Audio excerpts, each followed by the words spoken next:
Australian Institute of International Affairs here in New South Wales. Our speaker tonight, Anne McLaren, is an honorary professorial fellow at the Asia Institute at the University of Melbourne and former professor of Chinese studies at the University of Melbourne, where she taught Chinese language and culture for 20 years. She's known for her research into the cultural and literary history of China, and as part of a collaborative project investigating advanced language programs in European and Asian languages at Australian universities.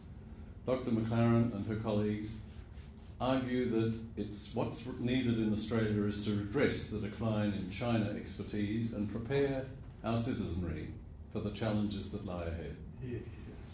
Please,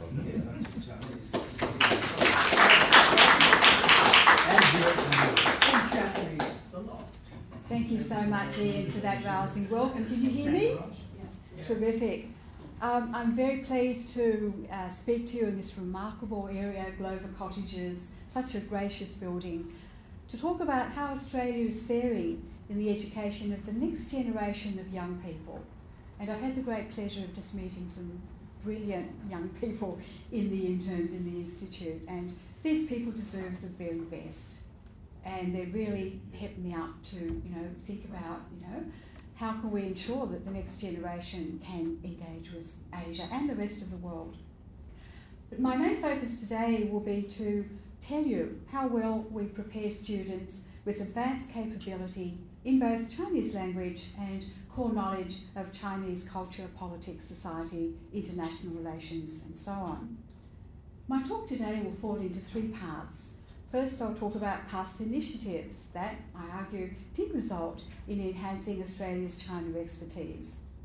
Some people claim that it was unsuccessful. That's the subtle message I'm putting here.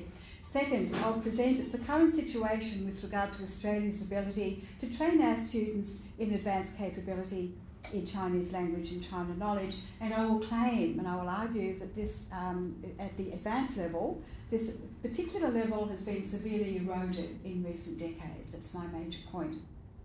And then in the third part of the paper, I'll put forward some ideas of my own, which I think could help promote greater training in advanced China capability. In this talk, the opinions and views I express are my own. I'm citing from another report. The opinions and views are my own. I've been involved, as Ian said, in the education of university students in Chinese language and culture. As I told the interns, I also taught subjects in Asian studies, including one, human rights in China and East Asia, which was interesting. And altogether, my career spans about 30 years of engagement in education about China, mostly in the Melbourne region. Past initiatives is the first part of my paper. As I talk about these, I'd like to talk about myself. A lot of people have been asking me, how did you get into Chinese? That's not terribly important. That really doesn't matter. But what matters is, what was I the beneficiary of? That is what matters. It turns out that I've been the beneficiary of numerous government initiatives, almost all of which have now fallen away.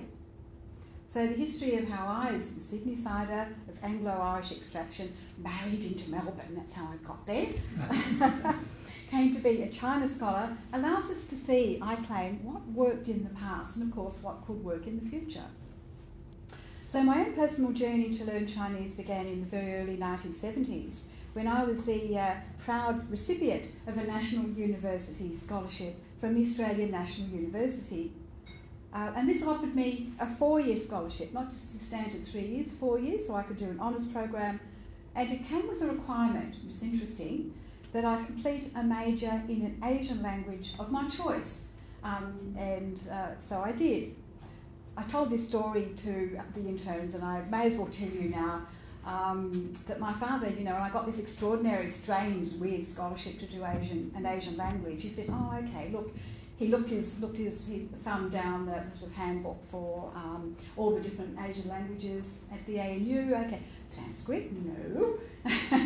Classical Chinese, no. Indonesian, no. Japanese, he said, aha. If you do Japanese, you can be a secretary in a company. Well, So when I finally got to Canberra on my own, having initially enrolled in Japanese at the instigation of my father, I then changed it to, I then said, if I enroll in classical Chinese, I'll never get to be secretary in a company, you know, I'll do something else entirely. And the Dean of the Faculty of Asian Studies, his name was John Cage, said to me, well, Anne, if you do classical Chinese, you have to do modern Chinese as well. I said, oh, okay. I say modern China didn't turn me on at that time. I'll tell you why later. I wasn't really interested. Okay, so I'll do modern Chinese, you know, as well. And that was it. That was literally how I got catapulted into doing Chinese. There are always weird reasons. So I'd done French and German in my HSC, and I would have gone on to do, probably would have gone on to the University of Sydney to do history in French or German or something like that instead. The area I grew up in actually was the Hurstville Beverly Hills area. I don't know how many of you know that area, but it changed incredibly over my lifetime. So I left home and I went to Canberra, and from that time on I never returned to actually live in Sydney. In the 1990s, when I was at that time living in Melbourne, if I was coming home to my parents who still live in Beverly Hills, I would catch a train to Hurstville, and at Hurstville railway station I'd pick up literally one of half a dozen different Chinese language newspapers in Hurstville. Just amazing. And, you know, I'd walk down the street in Hurstville and there were, you know, signs up in the Chinese vegetables were available, Chinese signs were up, the restaurants had the menu in Chinese and so on. Today, Hurstville, I'm quite amazed by this, has perhaps the most dense concentration of Chinese people in Australia. I understand that 47% of the population identifying as of Chinese heritage. Now, of course, it was entirely Anglo when I grew up there in the 50s and 60s. So by the time the Chinese migrants had gravitated to what we called the Pink Palaces, which was a set of apartments, tall towers right near to the Hurstville station, our population, I would say, in spite of this incredible change, was not totally unprepared, and that's the important point, for the breakdown of white Australia and the coming of Asians to take up residence next door to us, which happened to my parents. Vietnamese Chinese moved in right next door. We had a certain preparation, and that's what I want to talk about now. There were some visionaries, believe it or not, in the Australian government. It sounds like an oxymoron, but anyway. They actually were, and some of the universities as well had the foresight to prepare the nation to engage more fully with Asian realities and the people from Asia.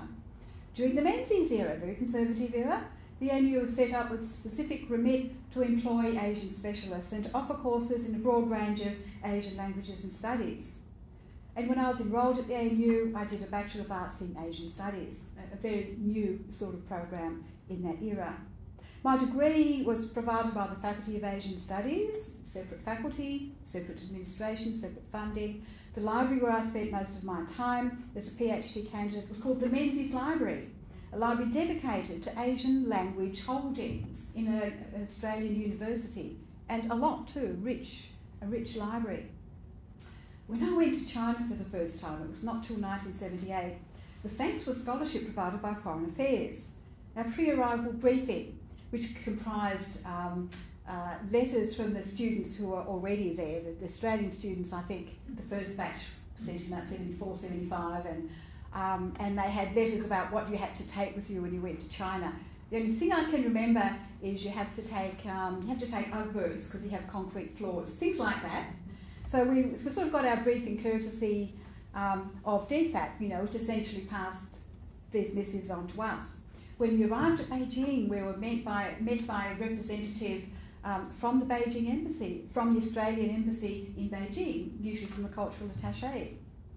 And my teacher said to us, you know, when we started learning Chinese in Beijing, your Dunway, your work organisation is the Australian Embassy. We had to report to the Australian Embassy. So we were kind of mothered and looked after and fostered and encouraged and nurtured. That's the point I'm trying to make. So what this means is that in the 1970s, when Australia set up diplomatic relations with China, Australia already had a small corpus of China specialists, including Jocelyn Che, of course, and some more in training, which actually turned out to be us. We were in training. In subsequent decades, there were more initiatives such as the Asian Studies Council, which was chaired by Stephen Fitzgerald, our first ambassador to China, together, and there were a whole series of other Commonwealth initiatives to promote the teaching of Asian languages at school, particularly from 1987, after Joe Lobianco's wrote a major report on Australia's national language policy. After that, we had money flowing to our school system to teach Asian languages, 3 at that time, Chinese, Japanese, Indonesian. Major campuses on our university started to rack their brains to set up Chinese programs. My first 2 lectureships came from external funding. One came from the VEDC, a now extinct organisation, Victoria Economic Development Corporation, which paid for a course in Chinese and business at a college in Melbourne, and that was my first lectureship. And my second one, the Chinese program, La Trobe University, was greatly assisted by an ADAB program, part of DFAT,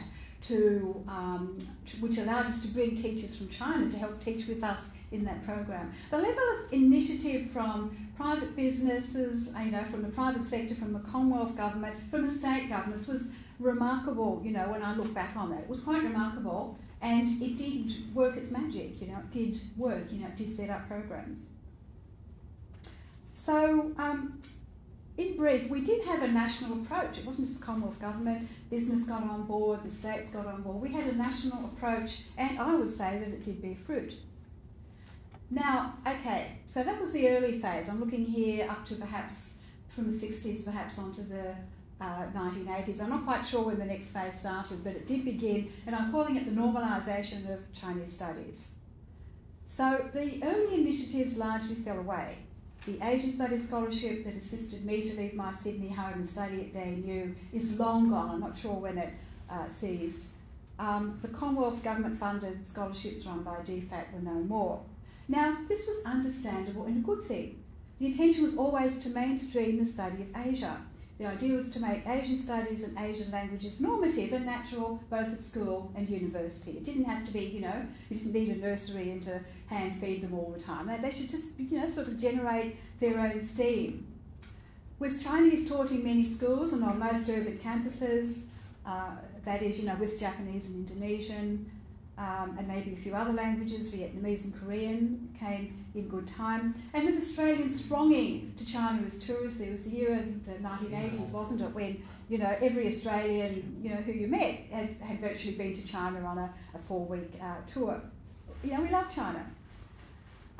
So with all these things happening, with ever stronger business engagement with China, the need for national level assistance of China studies became less acute.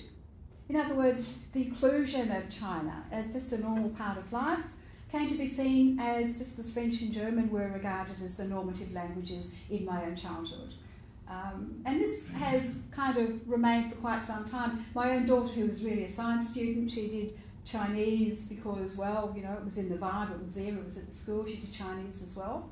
And so did the husband, this man that she married in a totally different school system, and both were science students. It just became natural and normative that, you could do French, you could do Chinese, you could do Japanese, and that's the way it really should be. So over the decades, attention then shifted to what an individual wished to do and what an individual university wished to do in response to that. So the larger urban institutions, the universities, responded to what appeared to be strong demand from the students, as well as what I'm calling the vibe after the castle, that wonderful term, the vibe, which is this discourse, the rhetoric that comes out from government saying, Asia's a good thing, we need people with Asian background, we want you to learn Asian languages, and so on. And that seemed to be becoming Asian literacy, we haven't heard that word lately, but it has been an important term for several decades. So I'm calling that sort of vibe or the zeitgeist, or, it really influenced people, I think.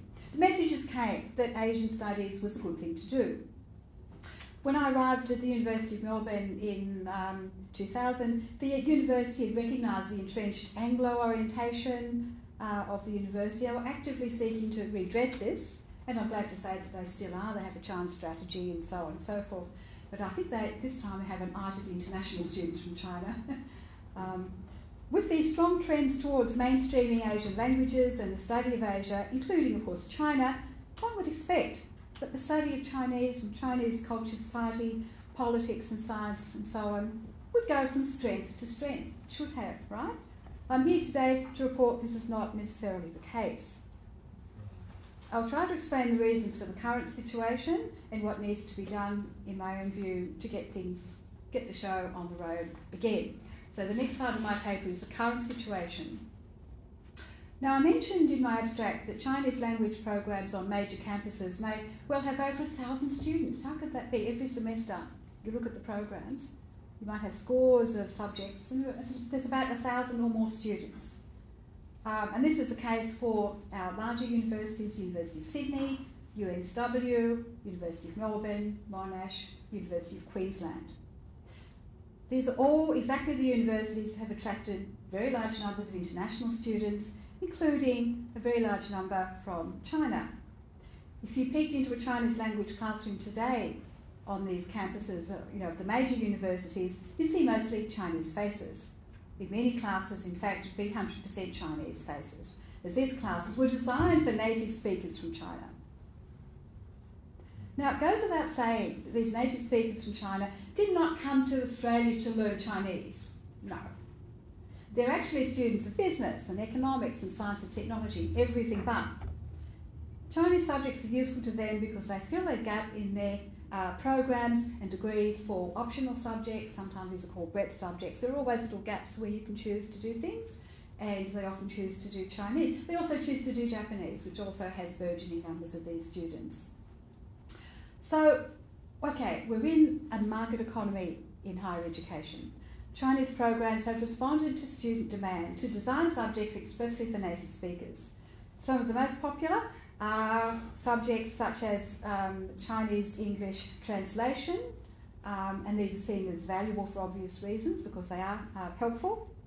And these classes are full of Chinese international students, and they're welcome because they bring in much needed revenue. It also makes the programs very large and cumbersome and complex. And I'll just explain this because you often have a relatively small number of lecturers who are in the program, and they have to manage these very large, cumbersome programs. So if you ever look at the handbook, for these programs, you'll find that a Chinese program in USyd or UMelb will have 5 or 6 different points of entrance. So you can enter this one or this one or this one, going up to 6 different. I think there's actually 6 at the University of Sydney. So these represent 6 different language backgrounds that you have. And it's very sensible. If you've got a very diverse group coming in, you need to stream them in some way. That also means there could be 5 or 6 different tracks to complete a 3-year major. And you've got to do so many subjects in the major. So you can imagine the large and cumbersome nature of these programs from having that diversity. Now, within this, there is, of course, scope for non-Chinese background speakers, and there's certainly scope for people of Chinese heritage, of diverse background, who might know Cantonese or Shanghainese or some other language, but not necessarily read very well. So, but true beginners of non-Chinese background, I must say, tend to be a very small part of the entire cohort of what could be over 1,000 students. And this particular enrolment dwindles over the course of the 3-year major. In my 20 years at the University of Melbourne, numbers in this group were either stagnant or even in decline, in spite of the huge growth of the program as a whole. I personally taught 3rd-year subjects designed for basically non-background students who sort of could be of Chinese heritage, obviously, or could be Anglo heritage. And my class was generally comprised of no more than about 25 students, of whom half would be students of non-Chinese heritage. So, and this would represent those who had remained and kept with the course from 1st year, 2nd and 3rd year. It's not a huge number when you're looking at a program of 1,000 students, is it really? And I think this number barely changed over the 20-year period that I taught at Melbourne. However, I'm not going to talk about that.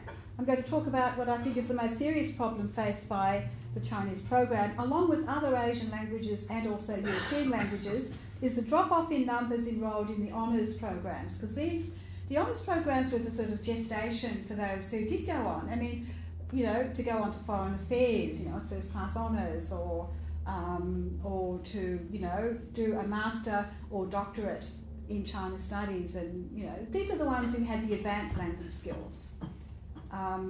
They were the sort of top box, as it were, candidates, and losing this particular one is really sad and concerning. So for those unfamiliar with the honours system, I'll just have to briefly explain what that is. So an undergraduate program in Australia tends to be 3 years. It's, the honours program is the 4th year added on to the undergraduate program with a focus on one particular field of study, like, you know, Chinese or something else, French or whatever. The traditional Chinese honours program, the kind that I did in the mid-1970s, required us to complete a number of subjects in advanced Chinese language taught by specialists and to complete a thesis under supervision of about 10 to 12,000 words in some China-related topic of our choice and their choice, where we read Chinese language sources. If we did well, we qualified to go on to all these other areas, including research, postgraduate studies. In fact, if you wanted to go on to do postgraduate studies, this was the only route to actually doing that. You had to do an honours program. Now, I do hasten to add that the Chinese honours program is not just about training boffins, because Chinese honours graduates who are supervised have found employment in Commonwealth departments like Home Affairs, DFAT, Signals Directorate, state government offices, business, Australia-China business associations, Asia-Link, think tanks, etc. The China experts teaching at our universities now, if they were born here in Australia, they've generally been the beneficiary of this type of honours program in decades long gone, or they could be graduates of a similar 4-year program overseas, in the US or UK. In 2023, the Australian Academy of Humanities, after 2 years of hard work by a team of people, published a report called Australia's China Knowledge Capability, which aimed to find out how well we're doing in the teaching of advanced China knowledge at university level. This is one of the main items it was researching. It also looked at research projects done by Australians with people in China. Now, it was decided to focus on the provision of honours in Chinese at Australian universities as a proxy for training in advanced China knowledge. The report found, and this is an important point, that in the 5-year period from 2017 to 2021, there were 6 universities across the country who graduated a total of 17 Australian students in Chinese honours. So this is like less than 3 Chinese honours students across the nation in any 1 year, which means that some programs had 0 students. In 2021, only 1 student graduated in Chinese honours in the whole country. In my honours year, 1976 ANU, 5 students completed the honours program in Chinese at the ANU. I checked the data for the Chinese program at UML this year, and I observed that 1 student is enrolled in Chinese honours and Asian Studies program. The report also investigated whether, is there any substitute for honours? Is there any comparable program out there that students could do and get the same kind of skills? So we had to look at masters by coursework, of which there are a great many now at universities. Are there any that, focus on China, include advanced Chinese language and the writing of an analytical paper or like a thesis? There was no such program in the entire country at the time of writing of the report. It's not just Chinese that is experiencing this decline in specialist training in advanced languages. I'm now working on a project with 3 other language specialists to investigate honours programs in languages in general, both Asian and European. Our research is likely to appear in a conference volume in 2025. Anyone interested, I'll let you know further details. And we have found that the issues to do with language honours programs are in fact systemic and comprehensive. They're not just Chinese, certainly not just Chinese. So one of our co-authors, Eza Benbow, University of Melbourne, in the German program, surveyed the 6 European languages commonly taught in Australian universities: French, German, Italian, Russian, Spanish, Ukrainian. It's an interesting group, isn't it? And her research revealed that most programs, in 2022, most programs had no or single-digit honours enrolments. I think the situation is somewhat better perhaps with the European, but it's not much better. So the University of Sydney had 9 honours students across all its European languages. So if they've got 4 European languages, that's an average of 2 each. It's not a lot, is it really? The University of Western Australia had 5 in the European languages, but others had none, or really couldn't say. We pretty much concluded that language honours in general is in the process of withering away. Okay, now I want to bring out the broad contextual background for how this happened. I mean, this program's, you know, like Chinese, is doing really well. It's got 1,000 students. It's raking in the money. You know, why isn't it able to offer? Why isn't it encouraging students to do this sort of course? Okay, now honours, where it exists, has generally been watered down in some form, in some way. But in many cases, the type of honours program that graduated students with advanced capability in Chinese does not exist anymore. I'd like to talk about the AU because it's my alma mater. The Chinese honours program, as I knew it at the AU, does not exist. Instead, students, if you've got a major in Chinese at the AU and you wish to do honours more or less in your field, you're offered a program of Asia Pacific Studies honours. And if you're doing all the other languages that they teach, you know, Japanese, Indonesian, Vietnamese and so on, it's the same honours program. This course comprises a lengthy thesis of about 20,000 words and 2 subjects, both taught in English. So there's no advanced language as an integral part of this program. So this means that, say you're doing Chinese, if the student wants to do a thesis on a China-related topic, that's fine. If you can find supervisor, yes. If they wish to use Chinese language sources, fine. But you have to be already qualified to read them on your own and interpret them on your own, presumably. There's no integral training in the languages, how to interpret these texts, how to, you know, understand them, what that word might mean in this context. Whereas I can remember when assistance was reading and interpreting our sources, essential component of Chinese honours. How on earth would I have got through reading my stuff from the Ming era as I was at that time, you know, without help from my supervisor and as part of a language program? So what we have now are what we call generic honours programs. That is, students from many different interests can all converge, which makes them more economic, more efficient from the university's point of view. If you teach in English, you teach them research methodology or theorisation, and this is becoming more and more the norm at honours level. The advanced language content is thus watered down or even non-existent. And with it, the training in analysis and interpreting of language material required for high-level research projects and advanced learning about China. Why is this? How can we account for this situation? Well, one is financial disincentive. It's the first point.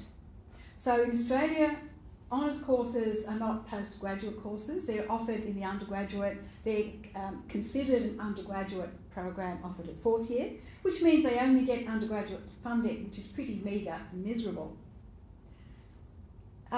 So this is why they have to make them more cost effective and essentially group them all into the one group, you know, teach them in English. So that's one thing. Competition with masters by coursework. So the second factor, and it relates closely to the financial disincentive of running honours, is that universities around the country, particularly arts faculties, have set up a plethora of Master of Arts by coursework. These are usually 2 years.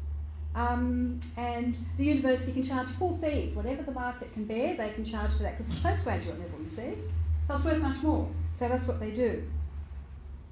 So we see master, and I'm sure they're very useful and interesting. One of my nieces did one at Melbourne. She did one in paper conservation, got a job at the National Library. I'm not rubbishing these at all. They're obviously good courses and they're worth doing. International studies, communication, and similar.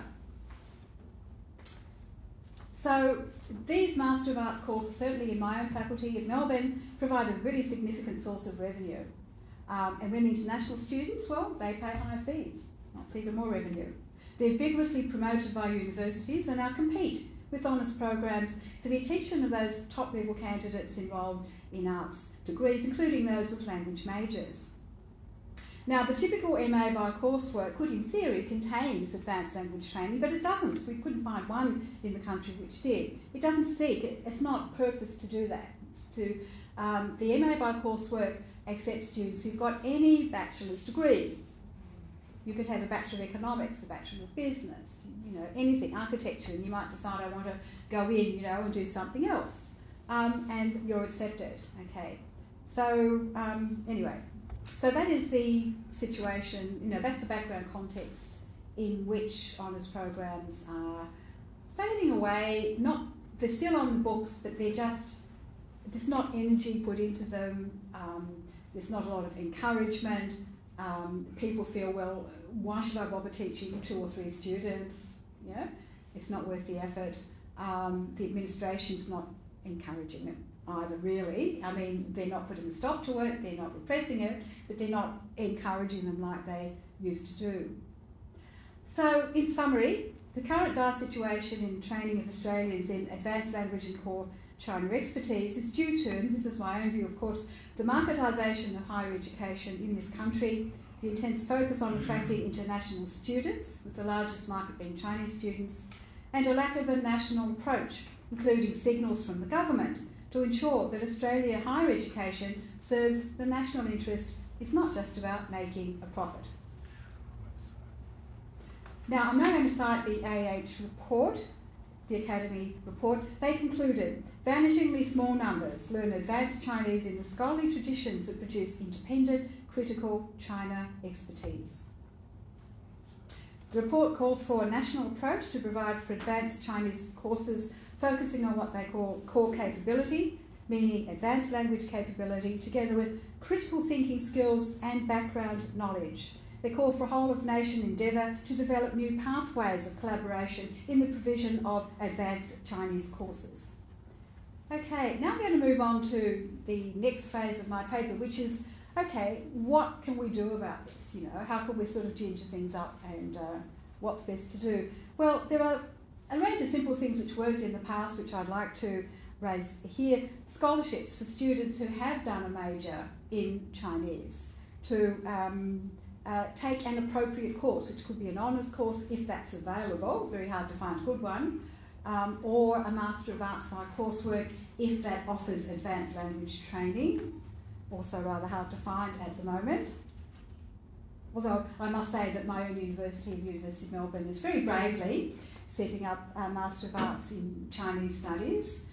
Language training is not an integral part of this, but there is scope to do some language units, and if there were students interested, they could possibly, if they had enough students, they could possibly offer advanced language training in this program. So all is not totally lost. I would like to see also students who've done a major in Chinese Studies able to take an immersion program in China or in Taiwan with a scholarship. Maybe, you know, some of the Commonwealth scholarships which are available could be tagged, as it were, for students with the aim of enhancing advanced Chinese language specifically. Next, what the government says is really important, you know, the vibe. The government should tell the public that Asia and China is important.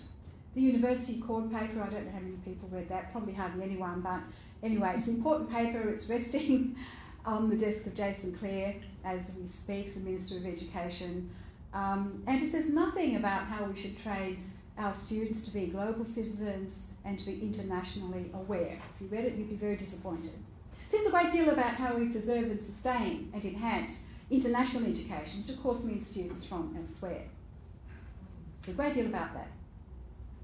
Another thing that the government can do, and would be very valuable, if the government can call upon Jason Clare and his can call upon the university sector to monitor and report back on statistics on enrolments in language programs, including at honours or higher levels. At present, these are totally lacking. It's extremely difficult to sort of gather the data, you know, which we did in the report. We had to go to the coordinators, ring people up, get the administrators. It was university by university trying to unpack, you know, what they gave us. You can't go to the Commonwealth Government and get this data. The government could ask the university to set their own goals with regard to international education for Australian students and to report back on how they're meeting self-imposed goals, you know, how many majors they've got, how many fourth-year honours students they have. Sometimes the government does, in fact, set goals to universities, report back on how you're faring with this, that and the other thing, how you're faring, you know, on gender equity, for example. So the government can ask universities to provide, you know, what are your goals here? And what sort of progress have you made in reaching these goals? They can, of course, fund AsiaLink programs. AsiaLink is an agency that assists schools in Asian studies and Asian languages, helps them set up sister relationships in Asia, for example. And Asia League doesn't always get funding from the government. Sometimes it does, sometimes it doesn't. But sustain it, keep it going. It's a wonderful organisation.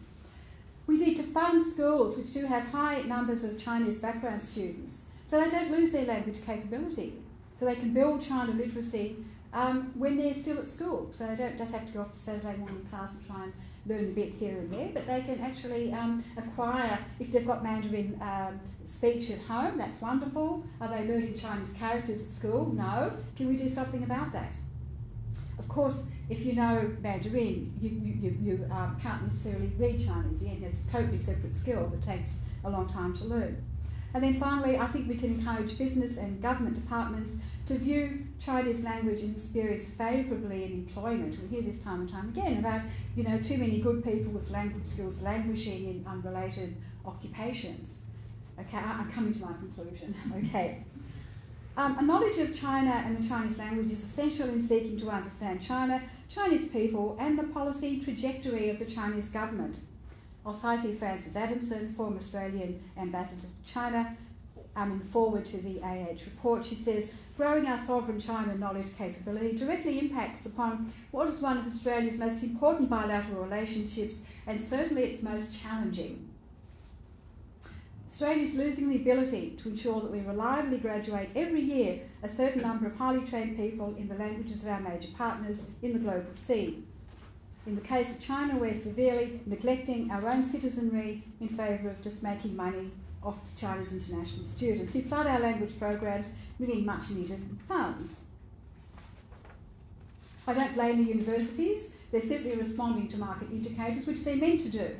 International education is hailed as our fourth largest export market after iron ore, coal and gas. It used to be a national good, I can remember that. Maybe a few other people in the room can remember that. Experience over several decades demonstrates that the market factor, that is inherent student demand for language learning, is not sufficiently strong to sustain languages, especially Asian languages, without further prioritisation in government policy. The home market in Australia for language is affected by all sorts of demographic trends. It's affected by politics, when things go bad with China. We had the Bali bombing. It always has an impact on the relevant language. And it's a matter also, is there a scholarship for in-country study that I can do? If I do this language at school, can I easily make the transition to university and do that language again? There's a lot of factors which need to be taken into account. What governments tell the public is really important. If governments are seen to fund language programs at school level, the entire educational sector takes note. Signals sent by governments influences what teachers say to the students, what school advisors, vocation advisors say to parents and school students, especially at the time of transition to higher education. This situation also affects those who've grown up knowing Chinese through their family background. Monolingualism is a real sad thing that happens in Australia. Stephen Fitzgerald said some wonderful words about 10 years ago in Australia and China in 40. He said, Australians have become comfortable with the idea that the relationship with China is essentially commercial. The China policy is skewed to focus overwhelmingly on the economic and what we can get out of it. He views this as part of the voter trend towards an ever better personal life. The aspirational voter, he declares, is matched by the aspirational politician, leading to a what's in it for me type of attitude towards our foreign relations, together with a not too much taxing stuff about China literacy or learning to live with China. And those words are still true. So government initiatives did provide in the past a foundation for the successful multicultural Australia we see at present. These initiatives did lead to the training of a cohort of people with expertise in China that had useful applications in Australian society, business, government circles and education. Our universities did respond to government incentivisation of Asian studies. It's now a matter of urgency that we do not lose our nerve with China, but look realistically at the current situation. We need to understand we've been through this before. Yes, China's getting very opaque, but this was true in the 1960s and 1970s. We did not give up. We kept on trying to strengthen our engagement and expertise. The same national will is required now. Thank you.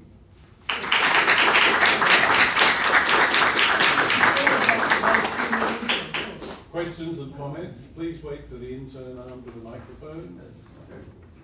Okay, we'll start with John. It's not directly Chinese, but my father was a professor of medieval history. he used to get up in front of all the first year students, all 400 of them or whatever it was at University of WA. And this would have been when you were entering university, and say, if you think that the courses that you are about to undertake have anything whatsoever to do with getting you a better job, you may leave now. And you see, year after year for decades, he would be horrified by the very underpinnings of Australian academic prioritisation now, which are all about serving the corporate sector, as indeed I am horrified. Play comment.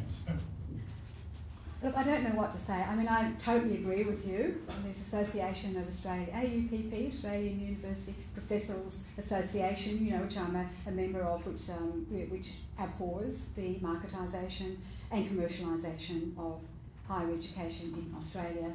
And you've nailed the problem. Yeah. But we have to realise that, you know, everyone makes money out of the international students. I mean, someone said to me once, you know, the whole economy of Melbourne rests on the international student, the real estate, you know, and people have Chinese students in their home. It's not just Chinese students, of course, you know, it's Indians and others, but people have them in their homes. It underpins the whole real estate and the economy of Melbourne, as we found out when the pandemic hit. There's so much to lose. I was a bit naive when this whole thing started, and which did, I think, way back in the 1980s, and I thought, oh goody, we're going to get extra money and this will go to helping me teach Chinese to Australians. That never happened. That never happened. The money was always siphoned off and diverted to other possibly worthwhile causes, but and meanwhile the sort of mission of teaching Australians Asian studies just became one that I mean, lip service was given to it, but funds and resources were not, if I can put it that way. 3 questions. I will go Ian, you were first, Alison, and then Chris. Ian Thompson. I'll just start with one observation. My daughter is in school in the North Shore, and I've just had the shock the other week that they're not offering in the high school that she's like to go to if she stays local Chinese. So they're going to offer Japanese and French. Yeah. One European, one Asian.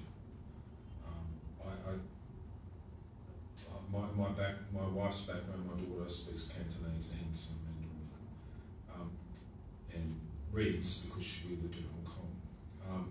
But the point is that she can't go there and get educated at a significant school on the North Shore, a public school. So it's just an observation which backs up your comments. My question, though, is a little bit tangential, and it's related, contrary to John, is on the commercial side. Yes. India is fast becoming a major commercial entity for us. Yes. Is Hindi or Urdu major language? My experience is Hindi and Urdu. Everybody will, if you speak one of those, you expect everybody in the same common. Is there much emphasis on development of those languages? India. Sorry, Hindi? Hindi, yes. And Urdu? Yes. Well, I know most about the University of Melbourne, and we've talked about it a lot actually. There is an Indian Studies Centre. The problem, I suppose, is that we tend to feel that there is a fairly limited group of students who are interested in Asia in general, and if we set up another language, it might take it away from those doing Arabic and Indonesian and so on. Because what happens in these big language, in these, in the major campuses, is that Chinese and Japanese are humongous, many students, a lot of them international students. Indonesian, very low, very low. And the languages of minor enrolment really only survive because there are the other big Chinese and Japanese. They're in the same cost centre. So when you see professors of Indonesian studies, they're not being paid for by students doing Indonesian. That's the situation. So I mean, you know, we've had these conversations about Indian studies, and we're very open to the idea. We think it's very valuable to have Hindu, perhaps, or you know, some of the other Indian languages. But the problem is, of course, that you give to one, you take away from the other, if you see what I mean. I mean, how many languages of minor enrolment can be cross-subsidised by Chinese and Japanese? Yeah, it's just the Indian population in Australia is building up as well significantly at the moment. Yes. So there will be a demand, I presume. I think you're right. I think you're absolutely right, and I think universities will respond in due course of time. But we've certainly thought about it many a time at the University of Melbourne. I think the University of Sydney's always had strong Indian studies, am I right? Yeah, it's gone. What? It's gone. It's gone. It's gone. It's gone. It's finished. Alison. Thank you very much. I have a terrible feeling of having heard all of this for the last 30 years and more. However, thank you for reminding us of what the problem is. And may I endorse what we've just heard over there. Our granddaughter was in a selective high school here in Sydney, at which more than 90% of the students are of Chinese background. She, well, let's not worry about what she did, but I wonder about the graduates from that school and where they then went to university and whether any of them were encouraged to use the language that they heard at home for employment, for scholarship, for anything at all. And we have got a huge resource in this country of native speakers. And yet, if I'm not wrong, the people who are teaching Asian languages, still the few, in our universities are not people from those countries. This is ridiculous. We have a huge resource. Are we not recruiting them? Are we not training them to teach? Where is the blockage here? Or is there just not enough pay? Okay. All these possibilities. I can talk about the school sector in Victoria and the University of Melbourne. I don't quite know all of that. So in the school sector in the University of Melbourne, from the Chinese Teachers Association, when you look at that, you can see that all of the teachers, including the president, would be from mainland China, and they've come here and they've had their families here and they've lived here for 20, 30 years. I mean, that's the situation. So they are native speakers of Chinese, and that's, yeah. At university level, I've taught in Asian language departments now for 30 odd years, and I'm usually the only Australian-born person in that department. I think at the moment there's someone in Japanese is Australian-born, and non-native speaker, I should say, non-Asian. So, I mean, Chinese departments definitely throughout the country very heavily. Recruitment comes from China, mainland China, yeah. And Japanese, that's the same. Indonesian, it's much the same. So the people who are non-native speakers, who could be Australian-born or Anglo or from the UK or from the US, are very few in number, yeah. So out of 30 odd people, I think one time I was like one of two Australian-born of non-Asian background in that department. So at the major campuses, universities are kind of stimulated to be global and to get the best possible staff from all around the world. So you have to accept that. I mean, that's reasonable. That's what they do. And rank order at university is one of the rank order criteria is, in fact, internationalisation of staff and students. So the kind of situation that you've mentioned here, perhaps that pertained about 20, 30 years ago, but not now. Not now. Not what I've noticed anyway in Victoria and University of Melbourne. Okay, we've got a bit of competition here. This lady's had her hand up then, Jocelyn.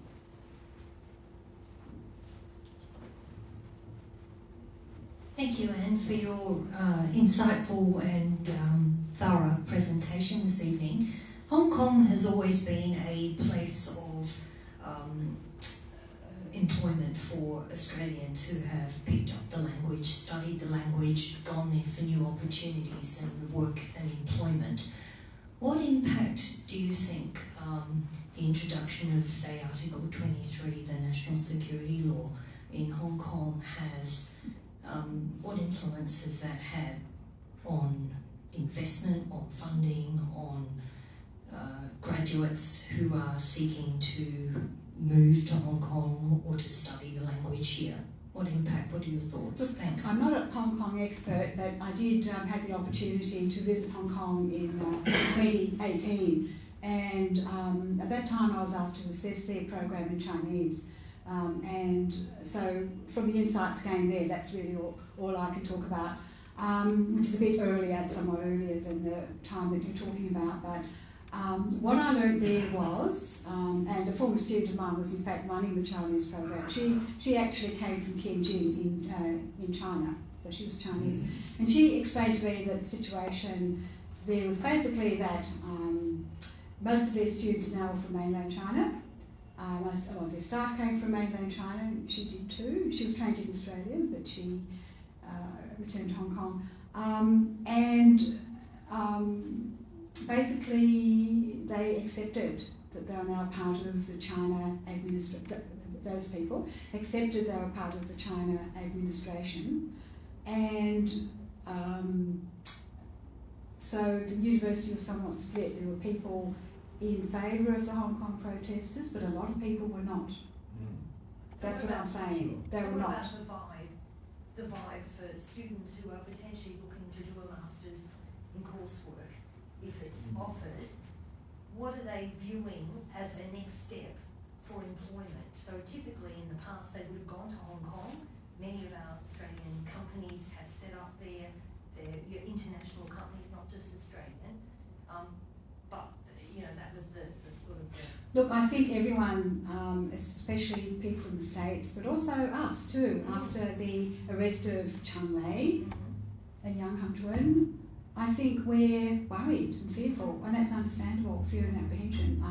We all wonder whether, you know, if we go there, we'll be hostage to, you know, Chinese politics, and that can happen in Hong Kong equally as anywhere else now. It's just the same. It's just the same. So there is fear and apprehension. My own students, sort of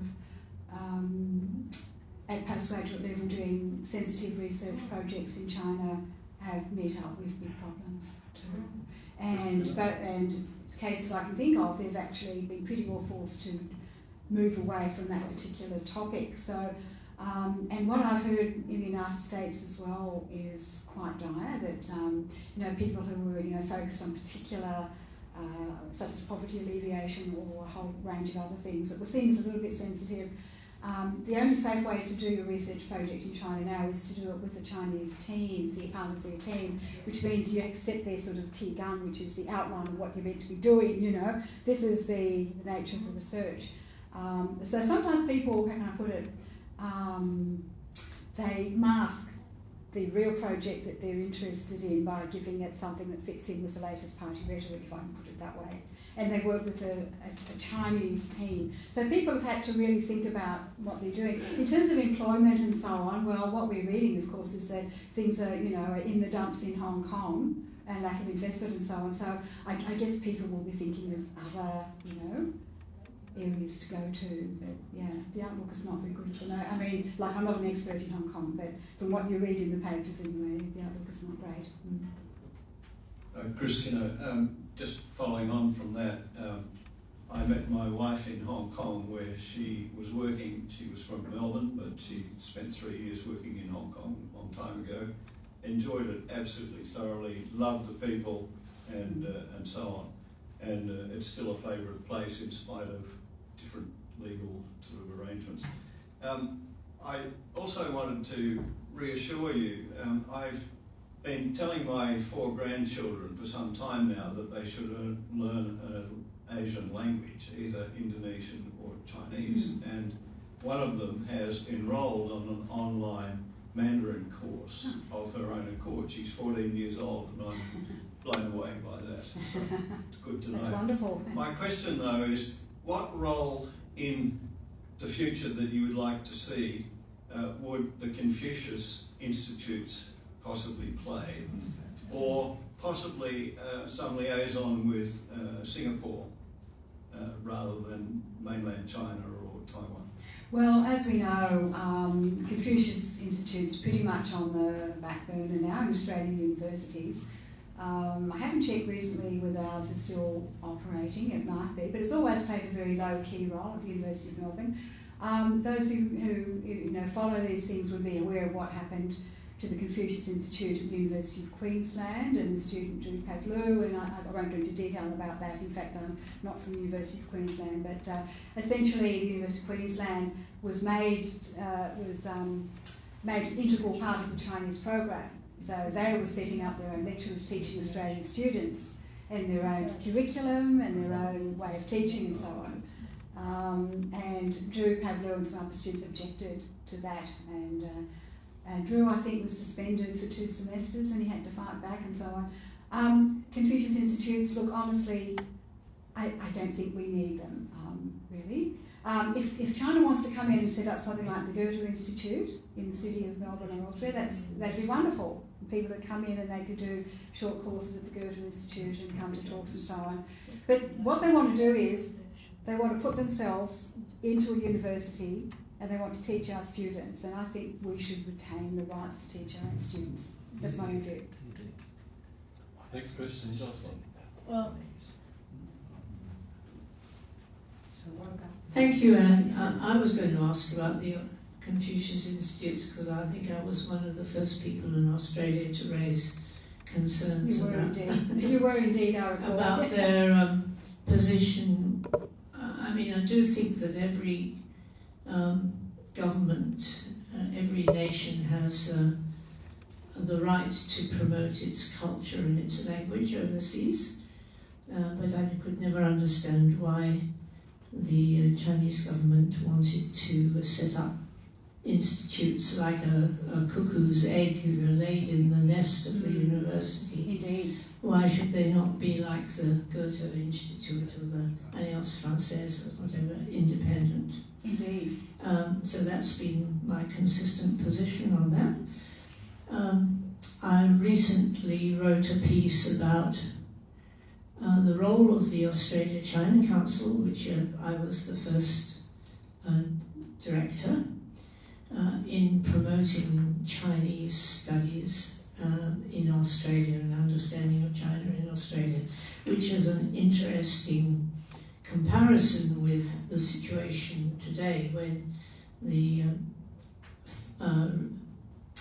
foundation which has replaced the council sees its role as being promoting Australia in China rather than the other way around. So it's hard to imagine a situation where there actually was a government involvement, a bit like you describing your initiation into Chinese studies as being government funded.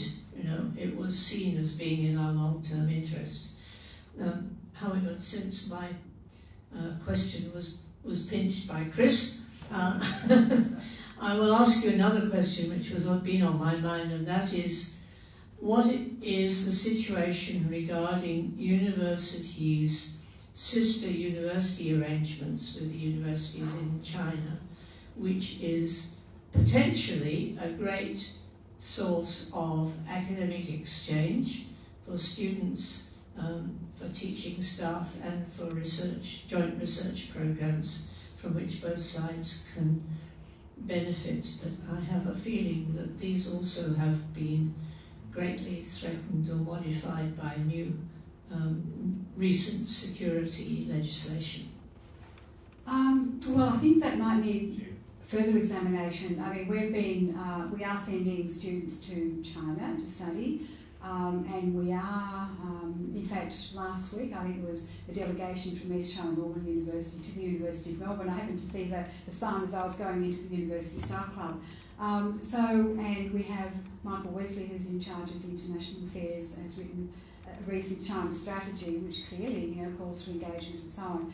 But the legislation is a bit of a problem, but I don't think it's going to be overwhelming. So what happens, how it plays out at my university is that we all of us have to do a simple little online course, to understand the, what's it called, foreign interference legislation. So we sort of do this online course. It doesn't take very long. And we have these for lots of things, maybe 10 minutes or so. And if we get the questions right, we've passed. We know all about it. But it's one thing.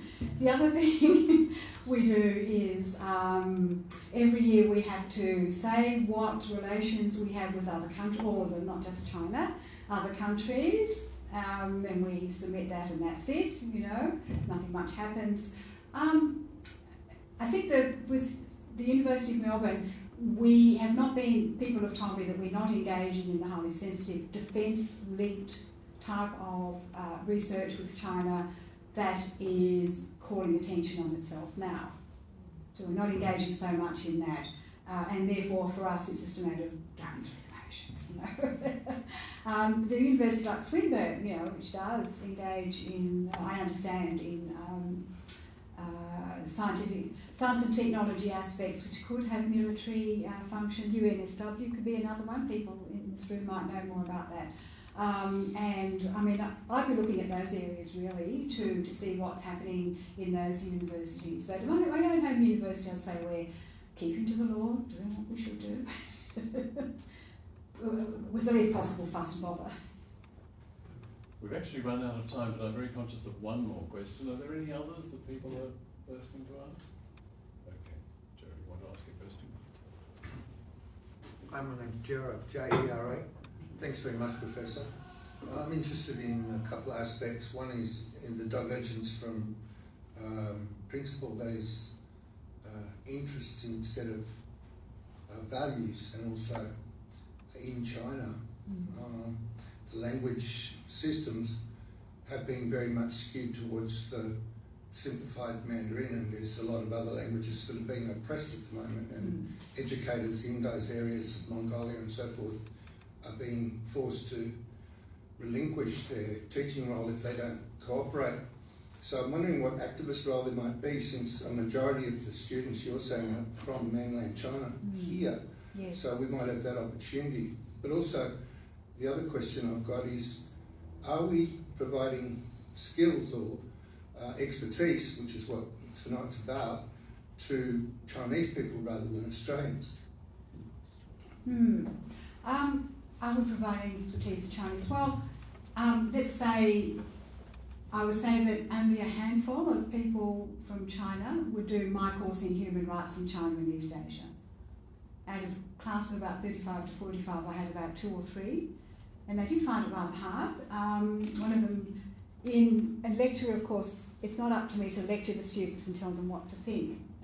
It's to draw them out and encourage them to think, and then to enter a tutorial and have give and take. And I do remember one young woman, you know, coming up and saying to me, but what do you think? She wanted to know what my view was so she could learn that and get through the exams, you know, things like that. So look, when we bring them to our campus, I think we should educate them, absolutely. But they tend to do things like China Business Translation. The one at the University of Queensland attracts 1,000 students every year, you know. This is a third-year level course. These are the courses they choose to do, rather than the ones where they have to write in English on complicated, difficult subjects, where they're not told what they have to think and write. Yeah. But we should be educating them, absolutely. Of course we should. And we shouldn't really let them be doing their native language. That's just a private opinion. Well, thank you all for some very interesting questions, and thank you for such illuminating answers. Thank you so much, Ian. It's a great honour. Great pleasure to have you here. Just to talk about our coming activities, next week as April ends, we'll be putting out our next edition of columns from Dover Cottages, in which we recommend readings, broadcasts on international affairs. The following event we'll be having on May the 7th is yet to be fully determined, so watch this space. But just to give you a clue, it's time we discussed AUKUS once again. On the 21st of May, Professor John Keane from the University of Sydney will be launching not one but 2 of his books, his most recent books, one on China and one on democracy. Do come along for that. And then on the 28th of May, Tom Switzer of the Institute for Independent Studies will be talking to us on a subject that I think reads Ukraine, what next? In between, there'll be further editions of columns from Clover Cottages. But now, to round off this evening, I invite one of our interns, Paris Fleury, to give our vote of thanks.